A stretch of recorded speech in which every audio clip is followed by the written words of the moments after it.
walking around with masks. Let me just state for the record that masks are not theater. Wearing a mask might make people feel a little bit better, and masks are protective, but it's not providing the perfect protection that people think that it is. There has not been any indication that putting a mask on and wearing a mask for a considerable period of time has any deleterious effects. There are unintended consequences. People keep fiddling with the mask and they keep touching their face. And can you get some schmutz sort of staying inside there? Of course. You do not need to wear a mask indoors if, in fact, you've been vaccinated. Good that you're vaccinated, but in a situation where you have people indoors, particularly crowded, you should wear a mask. So even if you are vaccinated, you should wear a mask. If, in fact, you are vaccinated, fully vaccinated, you are protected, and you do not need to wear a mask outdoors or indoors. When the children go out into the community, you want them to continue to wear masks. You know, if you look at children outside, particularly when they're with the family, walking down the street, playing a game or what have you, don't have to wear a mask. The pediatric, the Academy of Pediatric actually makes that recommendation that children should be wearing masks from 2 years old onward. And you're asking now, if your child is a member of your household, can you walk outdoors with your child without a mask? According to that chart, the answer is yes. But the child can't, not to beat it to death. Yeah. Yes, yes. Okay. Because now the CDC says, I mean, I think I've got this right. 1 mask is better than 0 masks. 2 masks is better than 1 mask. But you don't have to have double masks. Is that right? I mean, you know, it became clear that cloth coverings that you didn't have to buy in a store, that you could make yourself, were adequate. And then you want it to fit better. So one of the ways you could do it, if you would like to, is put a cloth mask over, which actually here and here and here, where you could get leakage in, is much better contained. and are you a double masker, Dr. Fauci? It looked like you are.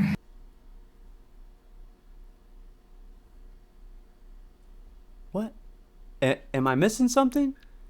Or does his opinion switch on the drop of a dime? Welcome back, fellow dissidents. This is the State of Dissidents podcast. I am your radical libertarian BC, and man, oh man, there is just that. If that doesn't sum up our federal bureaucrats, I don't know what does. That is the highest paid bureaucrat in our country. Almost $500,000 a year we pay that man out of our taxes, and he literally just licks his finger. Oh, political winds are blowing that way. This is my opinion. Oh, it's blowing that way now. Okay, now my opinion changed. And then back again. This is absolutely absurd. More mandates. More mandates. Bill DeBlasio, mayor of NYC, today said that the voluntary phase is over. So in New York City, you get no choice, I guess. The medical tyranny will become literal oppression.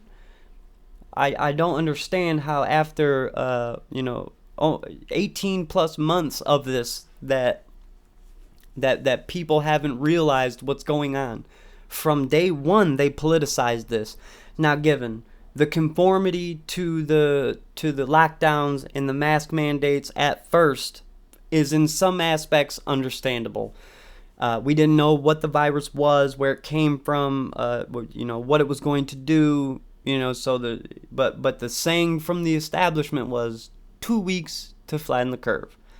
All right, here we are 18 months later, plus however long it's been, well over a year, and they've given us a little bit of our civil liberties back. You know, you could take the masks off, we got a vaccination, and now they're going right back to it. That same old tired line that, oh, the Delta variant now, and it's infuriating to say the least. And lockdowns are almost inevitable. I mean, if enough people stand up against this and they say we won't have this, then they won't lock us down. But that almost inevitably means economic collapse. We cannot sustain by just shutting the economy off and on this way. It's just not possible. And the Senate Minority Leader, Mitch McConnell, literally just blamed the unvaccinated and said lockdowns are inevitable should the vaccination rates not rise. Now, why is it that up to this point, the case rate, while it has been inclining in certain places, it has been completely detached from the mortality rate, meaning that even if cases increase or decrease, the deaths have still been declining. You can look at the numbers yourself. I mean, and even if we have detached mortality rate from the case rate, there is still never any talk about natural immunity.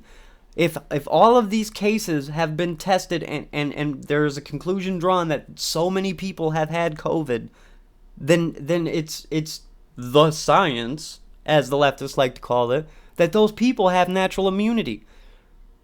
Even the CDC itself has issued new guidance to where even if you're vaccinated and you're in a highly transmissible, which is 2/3 of the country, part of the country, that even if you're vaccinated, you need to wear a mask now because of the chance of a breakthrough case of even if you're vaccinated.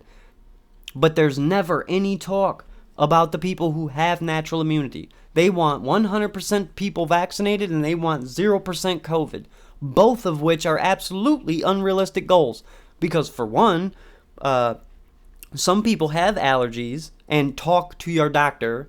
You know, my big tech overlords say I have to say this, so talk to your doctor. This is all me espousing opinion at this point.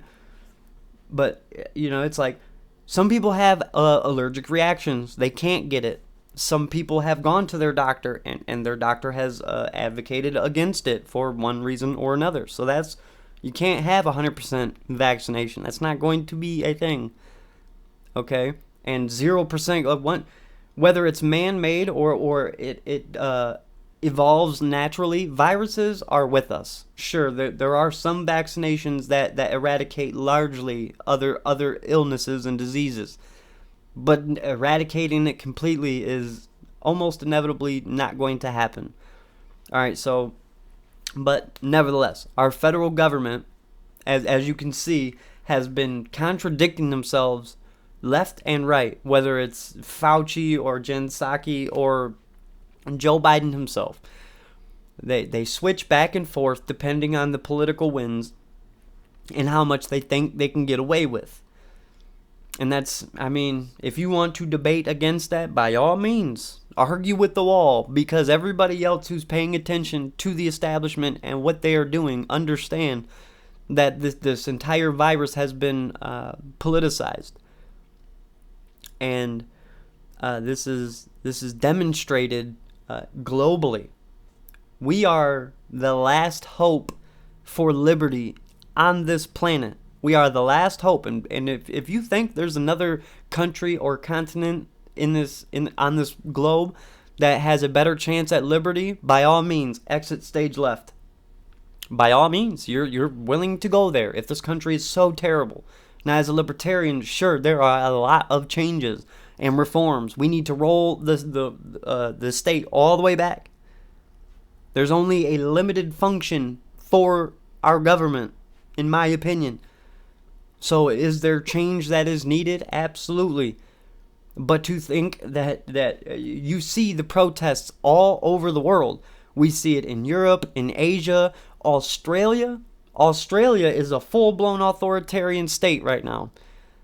They had, I think, 3 deaths inside of Sydney, and now they locked the entire country down. Just locked everybody right down. And curfews and the whole nine. Not even allowed to go to work. We'll see how long that lasts. They've already had violent uprisings. Now, I don't endorse any violence for any reason, but if you naturally the human is trying to strive for freedom, no matter what.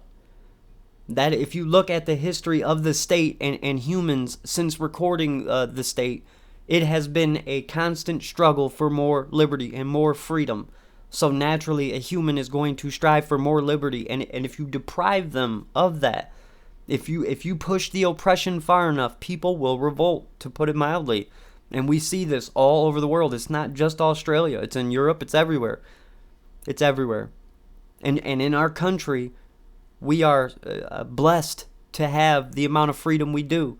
Now, that's not to say that the history of our country isn't unsavory, for lack of a better term.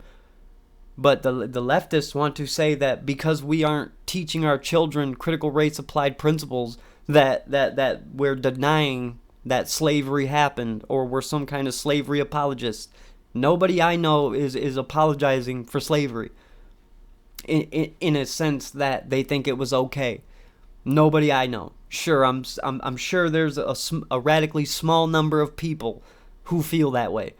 But that is what the beauty of freedom of speech is, that people espouse terrible ideas and we combat them with better ideas. And to the critics that have come about and said, oh, well, I can't very well listen to somebody talk about big tech censorship when they're on big tech platforms with their podcast. Well, yeah, that's because I try to stay inside the lines of our big tech oligarchs. That doesn't mean they're not censoring political opinions. There's a lot of things that can't be said on this. Like there is actually a name. Google it. Google what name you can't say on YouTube. I'm not even gonna say it because the algorithm will pick it up and immediately take this video down. But the fact that censorship is a thing among the big tech giants is not questionable. The fact that I'm trying to advocate my principles on the largest platform possible does not say anything about me or my principles. It just says that you're not up to date enough on what's going on, or you just look the other way when it so fits your narrative, but that doesn't say anything about me. Okay, but you know, I'm not prominent in any sense of the word, but as I gain more traction, I see the left and they claim I'm just some clueless right-winger. Well, let me just tell you, I've been a lot of things in my life, but as humbly as I can say it, I'm not stupid. And the only reason why I'm speaking out is because I want a future for my daughter. And should the leftists have their way, she won't have one. There won't be a United States. It's already bifurcated in an incredible way. Excuse me. I mean, it's just incredible. There's many different worldviews for obvious reason. We have multiculturalism in our country, which is fine. That's not a problem. But we used to at least agree on certain principles and certain fundamentals, and then we would debate amongst ourselves in a decent fashion. Now the leftists, which need to be they need to be separated from liberals, because liberals are decent people. Leftists are the establishment Democrats and the radicals on the left. Okay, but the leftists, if they have it their way, it will be full-blown socialism. They don't understand that they will be oppressed as well. They think that because they stand in a line with the establishment, that somehow this will free them from oppression and they will get to be with the bourgeoisie, and we will be stuck down with the proletariat. But they don't actually understand that they're funding their own oppression, and that they think they're oppressed now. They try to sell others their oppression. This is why you see all this intersectional garbage in their critical race applied principles. I refuse to call it critical race theory. I refuse. It's critical race applied principles. It's crap, is what it is. All right, but yeah. So lockdowns are almost inevitable, and we've got leftists cheering for it because for some reason, this polarization and this bifurcation of worldviews in our country is it's a good thing to them. I had some idea when I started this podcast that I would be able to, the center of left people, the sane liberals in our country, I thought I would be able to, reel them in and not change their economics or their views on healthcare or anything, but at least get them to view the establishment for what it is. The corporate narrative is propaganda.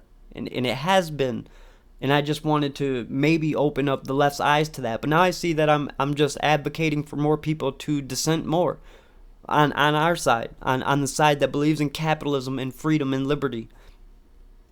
And that's fine with me. That's fine with me. If you don't want to think critically, and you would rather be safe by way of government, you can advocate for that. That's the beauty of this country. You're allowed to advocate for whatever you want, but that doesn't mean I got to agree with it. That doesn't mean that I'm some clueless right-winger. Trust and believe. I educate myself before I speak on things. That's why for one, if you haven't watched my previous episodes, I'm a single father and I'm a full-time machinist. So that is why my episodes come so spaced apart. Because to research, fact check, record, produce, and edit, and everything that goes into this, I have to do that in between being a single father and holding a full-time job as well. But that I'm passionate enough about this. I love this country for the fact that it birthed the amount of liberty that we have. And I will stand against the narrative and the people who push it, which are the leftists. And the most beautiful thing about this narrative is perfectly exemplified by the town hall with Biden and Don Lemon a few days ago. There was a section of rambling that was 30 to 45 seconds long where there was no coherent thought whatsoever. If you hear a thought being propagated from that sentence, it's literal opinion. If you read that sentence or that string of words, can't even call it a sentence. If you read that verbatim, there is literally no thought that can come from it. And Don Lemon tried to save him and say, "Oh, this is what you meant," but that's not he. There is a Kamala Harris presidency coming by will or by force, whether he steps down due to medical reasons or they invoke the 25th Amendment. Irregardless, it is happening. That man is in serious cognitive decline. And, it's fairly ironic coming from a libertarian like me, but, thank goodness that there is some sort of deep state apparatus that is keeping things moving. Because there is not a sane person in this country or otherwise who believes that man is running things in our country. I mean, in his town hall, he was trying to explain how Wall Street, not some liberal think tank, was saying that as he jams through more than $6 trillion in deficit spending, that this will help inflation. Reduce inflation. Reduce inflation. Reduce inflation. As if saying something multiple times in a row is going to make people believe it. No, nobody believes him. I don't believe him, and I really hope you don't believe him. Because okay, so first of all, we have to dumb down economics way down to the regular person who thinks that inflation is increasing prices. That is a side effect of inflation. Actual inflation is our federal government through by proxy of the Federal Reserve inflating currency into the economy.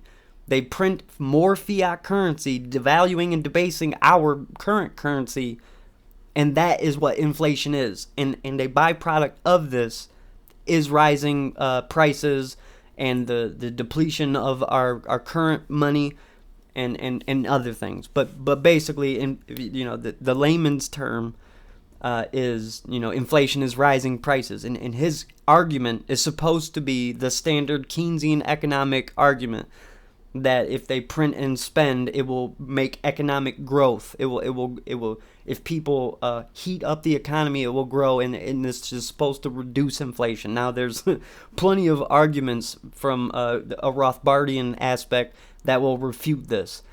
If you want to look into libertarian economics and capitalist free market economics, I highly advise you to look into Murray Rothbard. This man was a genius. I am a Rothbardian libertarian. I'm a Ron Paul libertarian. People who advocate and teach basic economics and advanced economics.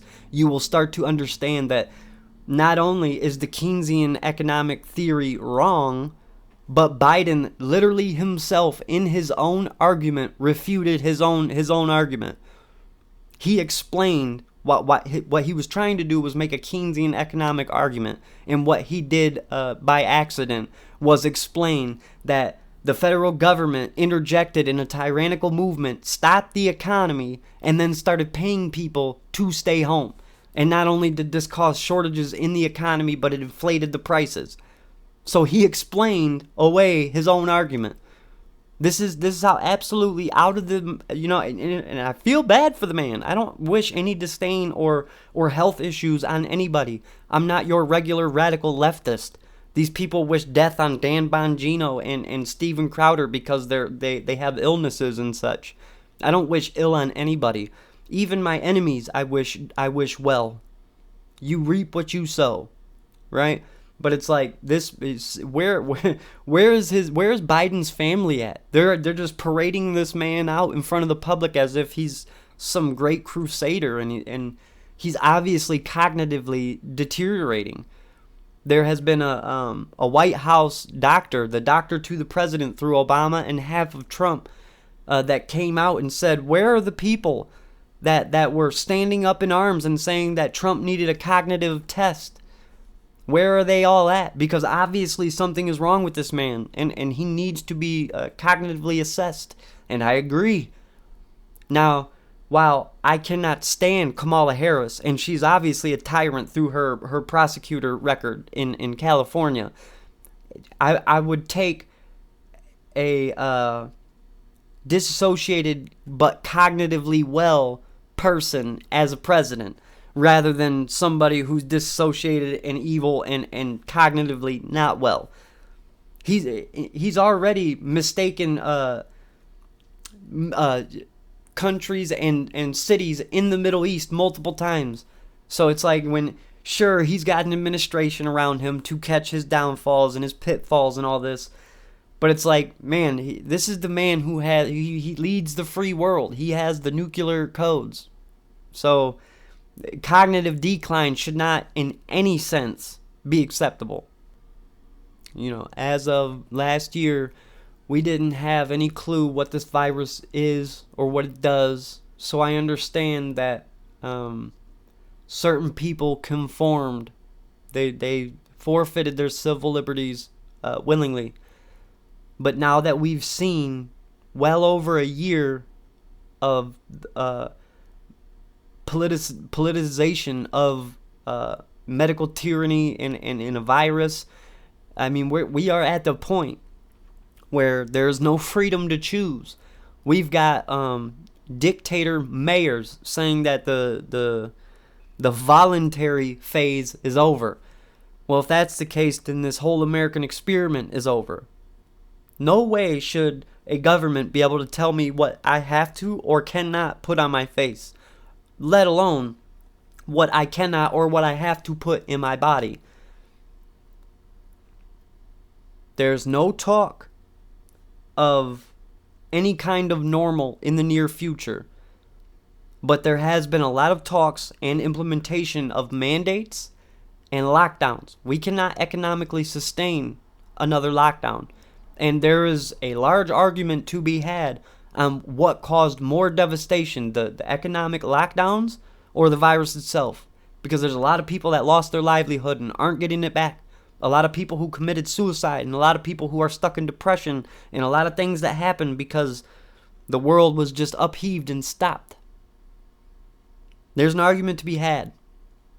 But what we need is more people to understand that we cannot conform any longer.